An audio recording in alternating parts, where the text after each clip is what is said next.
It happens far too often. Someone drives down a lonely dirt road in the middle of nowhere and abandons a dog like this one. Sometimes it's a family pet or a litter of puppies. Well, now they have a friend. I call him the dog rescuer of East Texas. It is one of those god-awful July afternoons. But there is no stopping Greg King and his wife Latrell. You see, there's a dog in trouble. I was actually on another rescue, and they told me there was a dog running around with a bucket on his head. The dog has been seen several times over several weeks. He should already been dead. Chances are slim, but this is what they do. Rescue abused, abandoned dogs. Their tools are an infrared hunter's camera. Greg baits the cage with bacon, then leaves a trail of napkins covered in bacon grease. A dog cannot refuse fresh fried bacon. He has spent 2 days and 3 nights. I was in the woods. Waiting and... I was in a tree. Watching. Just me out there with all the critters. This is not the first time. I tried to track the buzzards to take me where he possibly was weak. The other night, Greg rescued this dog trapped in a crawl space and starving. Oh, that baby's hungry. This dog was wrapped around a telephone pole.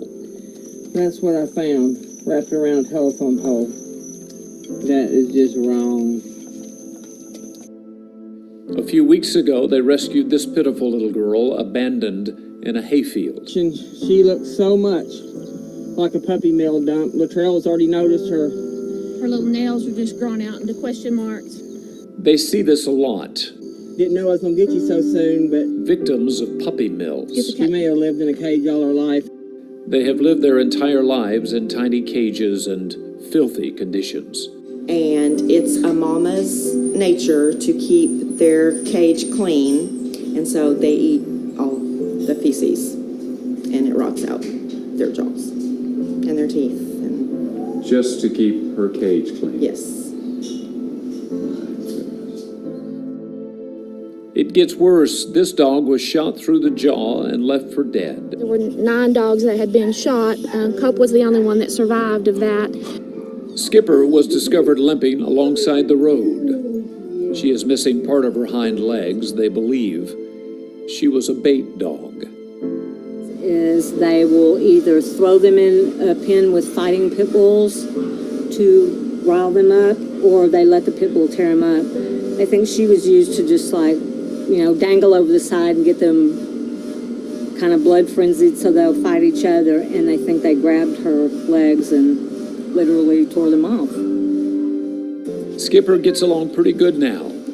She and the rest of these rescues have an amazing, if temporary, home at the Texarkana Animal League, where Brenda Williamson is a volunteer. I do this to save lives. But these are just dogs. Yeah, dog spelled backwards is God.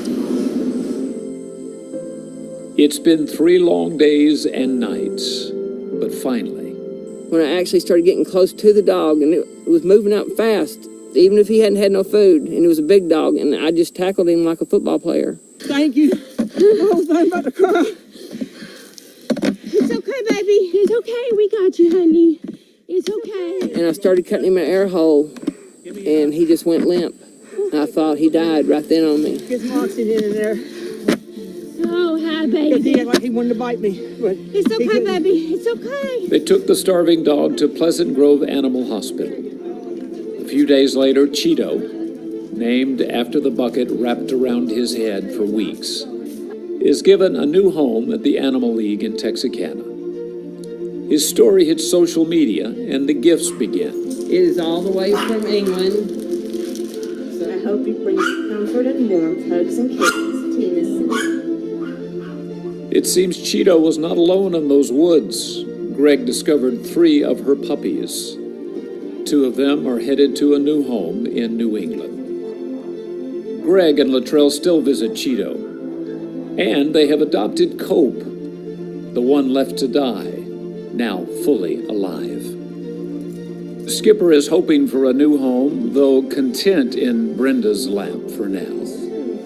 But there are so many left to find, and plenty of sleepless nights for the man who rescues dogs just because.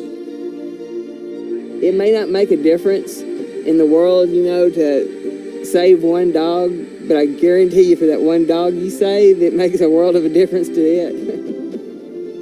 They're very forgiving. I think if we were more like dogs, this world would be a nicer place.